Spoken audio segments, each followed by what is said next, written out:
Vamos a presentar un texto en relación con los decretos promulgados por el Ejecutivo que suprimen las vedas existentes en las cuencas hidrológicas del país. 1. La supresión de las vedas se realiza al final del mandato de Enrique Peña Nieto, pero es una supresión que trasciende este sexenio y tendrá impactos económicos y sociales en los próximos gobiernos, tanto a nivel federal como estatal. Se trata de un doble albazo político y jurídico. Andrés Manuel López Obrador anunció ayer en Tepic que esos derechos serán revocados cuando él sea presidente porque son madruguetes jurídicos inaceptables por su opacidad y ausencia de legitimidad política. Jurídicamente los decretos, al no estar fundados y motivados exclusivamente, no dejan en claro cuál es el propósito.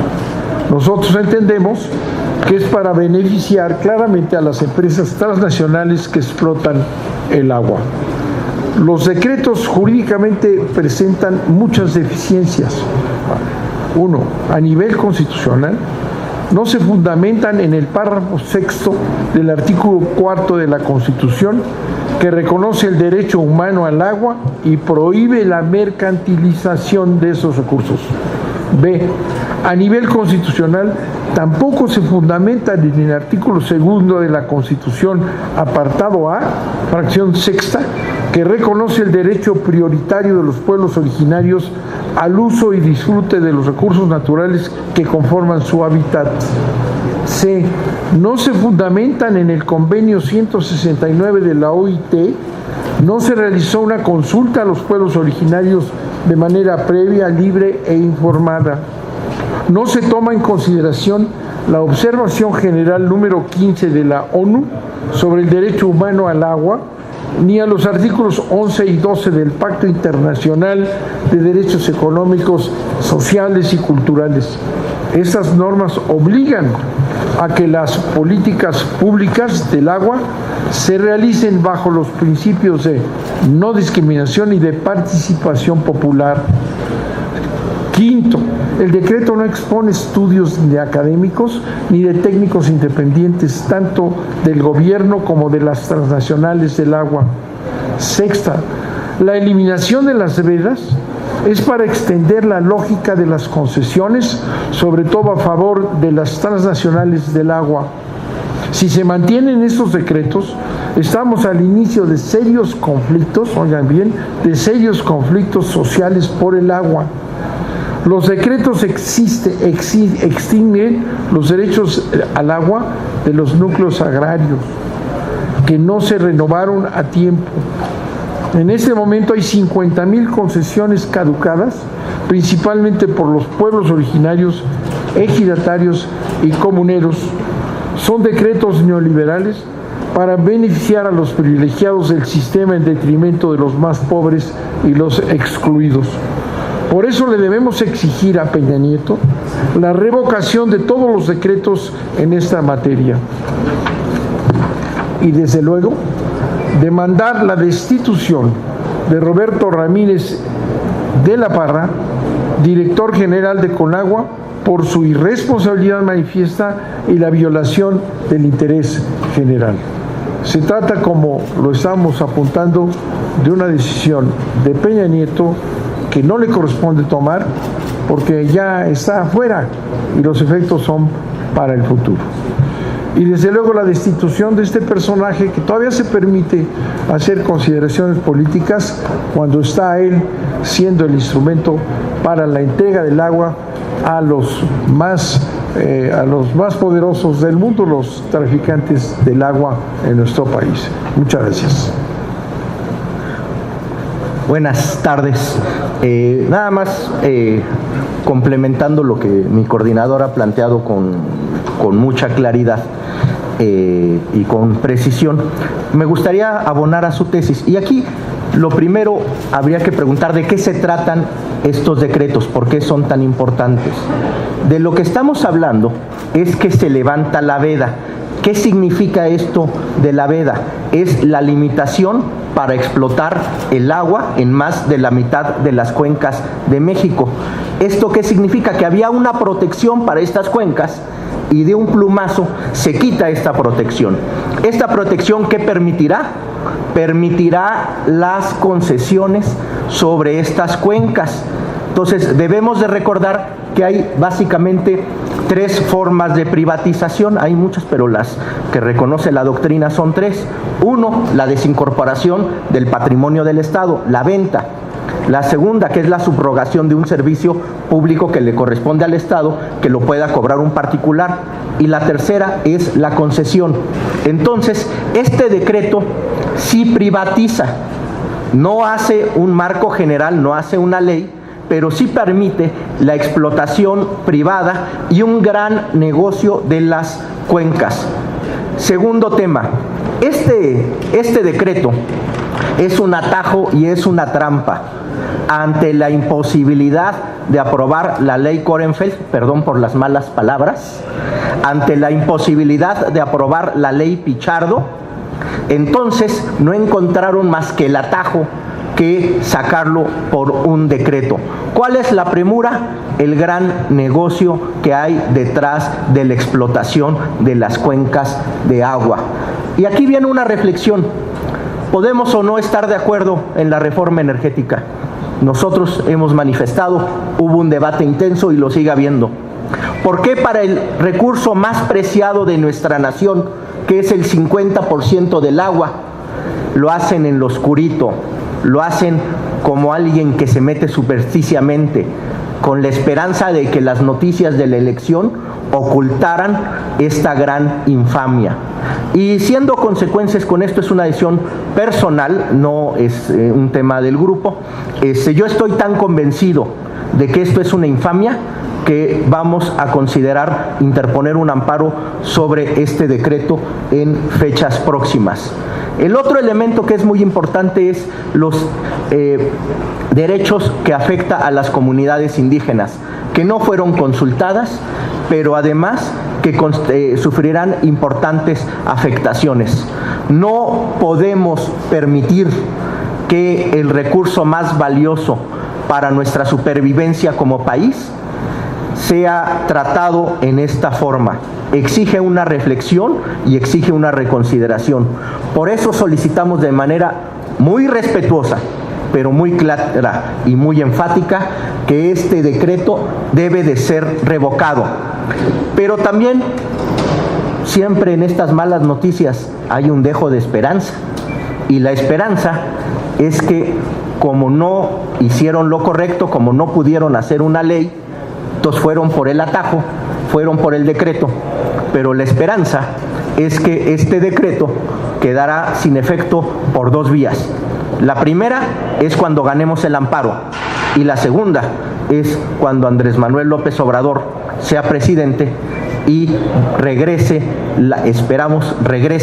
la protección y la veda a estas cuencas para tener un manejo honesto de este recurso tan valioso como es el agua. Estaríamos a sus órdenes para cualquier pregunta. Senadores, les pregunta Andrea Becerril, de La Jornada. Sí, Andrea. Buenos días, senadores. Quisiera hablar sobre este tema y también sobre otro, sobre este tema del agua.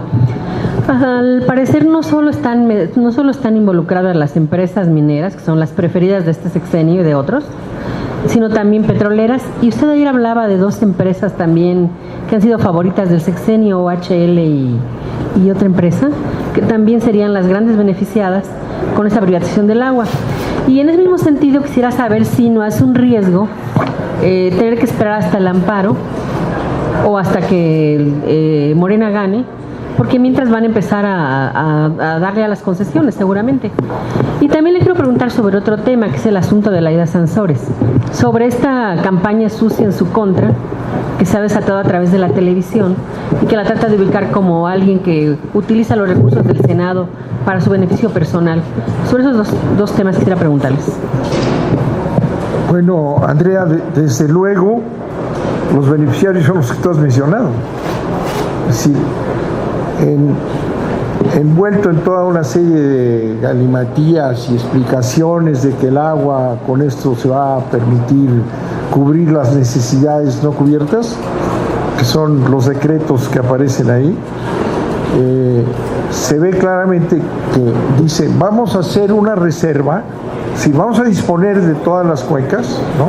Ya abiertas ya, pero se hará una reserva para el uso humano, una reserva para el uso humano, cuando es lo principal del agua, la vida humana. Hay, lo dice bien aquí Humberto, hay la búsqueda tramposa de eliminar todo obstáculo para todas esas demás, los refresqueros, bueno, que fueron favorecidos por Fox y que necesitan más, ahí están. El fracking, si el fracking es un tema de agua, que es un desastre ecológico, ya están buscando establecerse en el norte donde casi no hay agua, pero ya le están abriendo. El fracking es agua, muchísima agua y contaminación del agua. Desde luego las industrias petroleras también. Entonces es una perversión de Peña Nieto en los últimos momentos ya de su poder político y de su responsabilidad, darle este último, tal vez o de los últimos golpes a los intereses nacionales. Es verdaderamente un golpe contra los intereses de México, al servicio de las transnacionales, eso es lo claro. ¿Y el riesgo de que sea irreversible la medida mientras llegue el amparo o hay un cambio de gobierno? Bueno, ya Andrés Manuel dijo hoy que como lo señaló, anunció ayer en Tepic, que esos derechos serán revocados cuando él sea presidente porque son madruguetes jurídicos inaceptables en su opacidad y ausencia de legitimidad política. Ya está levantado. Aquí tiene Humberto la idea de acudir al amparo, está estudiándolo en asociación con organizaciones sociales muy importantes, ¿no? Ya vemos que las asociaciones extranjeras que se presentan como asociaciones de defensa del agua ya están defendiendo esa apertura clarísima. Es tan importante el agua, y dicen más que el petróleo mismo, y le está ya preparando la enajenación. Ese punto.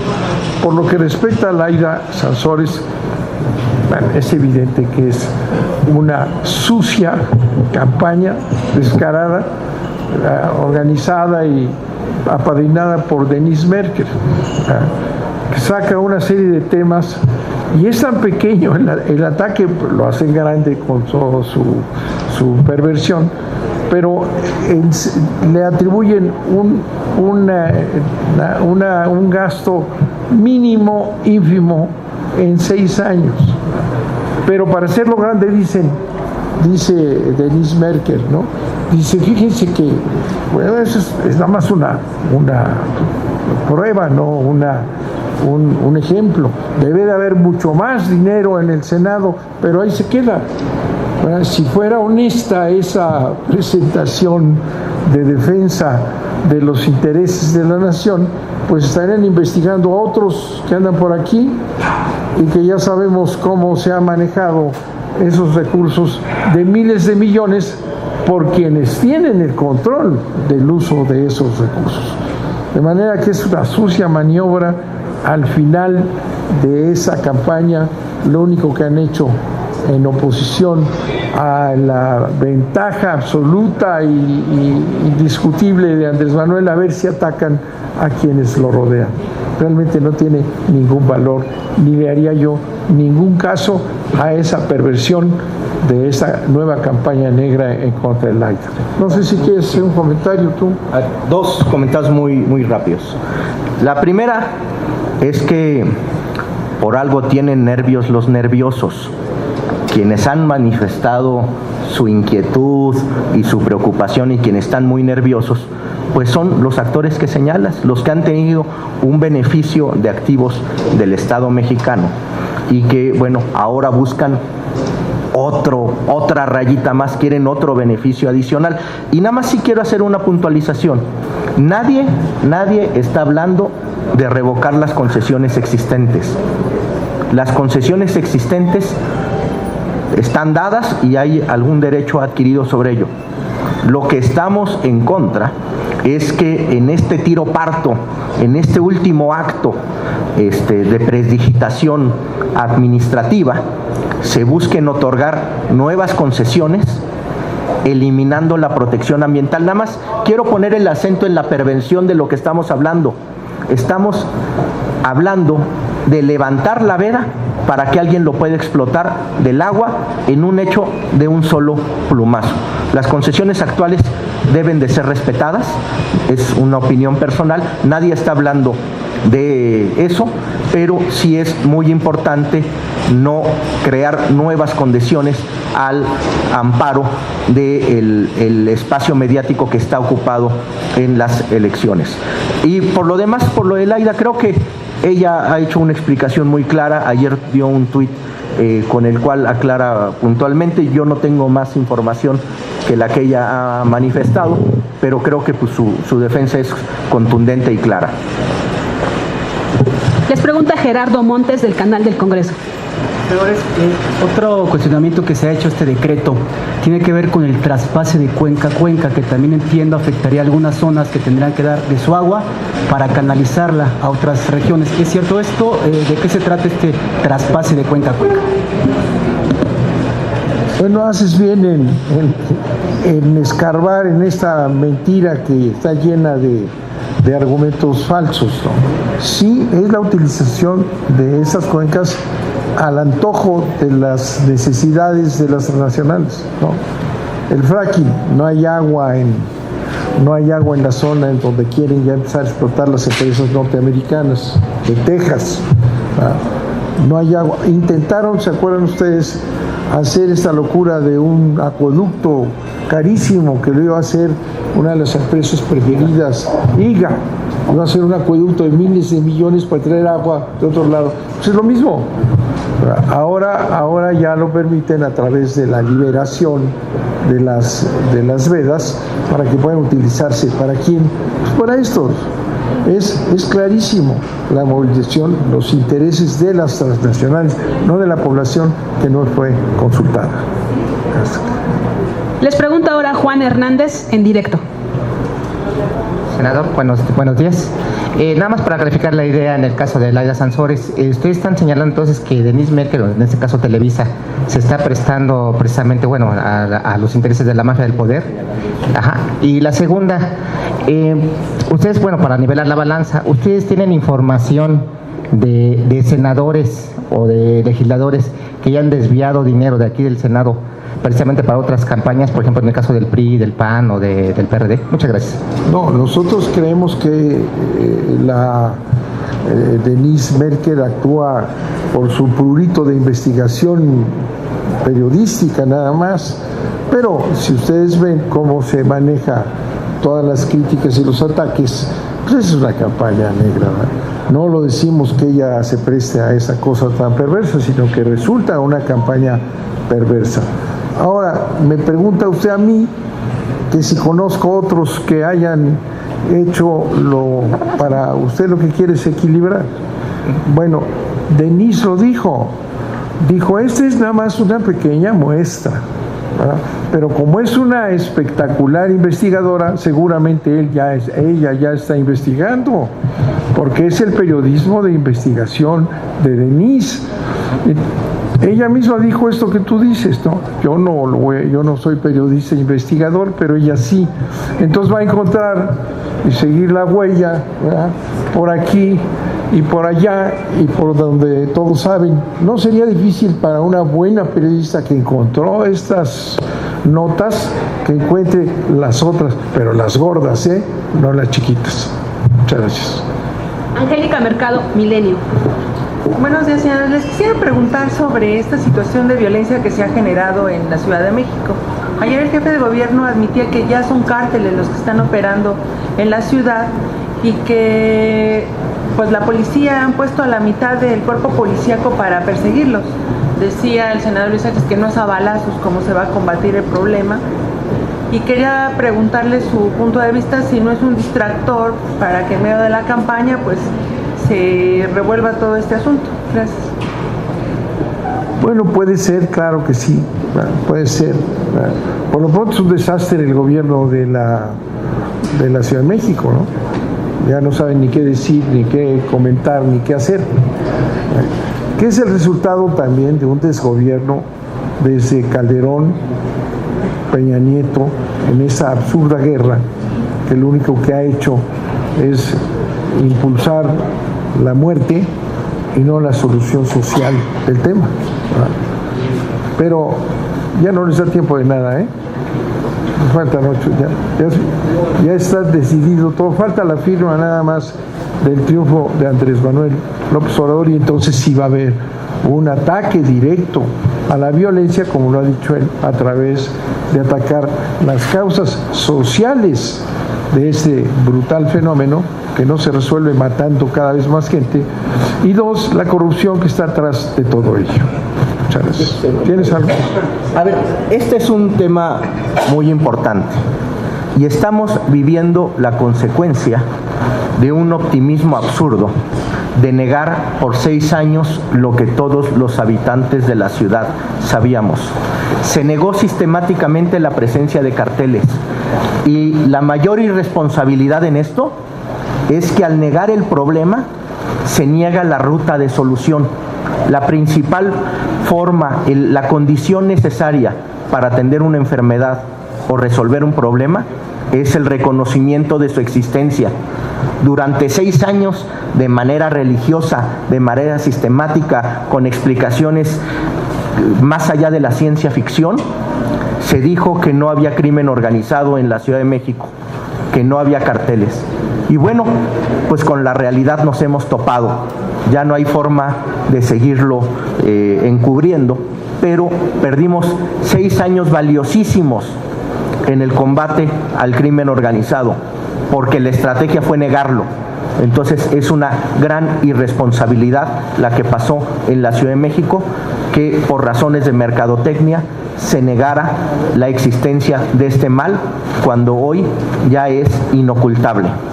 Senador, dado que no se ve en el corto plazo que se modifique el sistema de justicia penal, que a decir de los gobernadores está dejando salir en libertad a los criminales en un plazo corto, la salida sería que cuando llegue la mayoría de Morena al Congreso apruebe esta reforma para sancionar el uso de armas que usted presentó. A ver, te agradezco muchísimo la pregunta. Aquí hay 2 temas. Hay que entender la realidad, pero también distinguir las coartadas. No es el sistema penal acusatorio, es la incapacidad del gobierno federal y de los gobiernos estatales de tener policías confiables. Hay acciones que potenciarían las facultades y las posibilidades de los órganos del Estado, sí.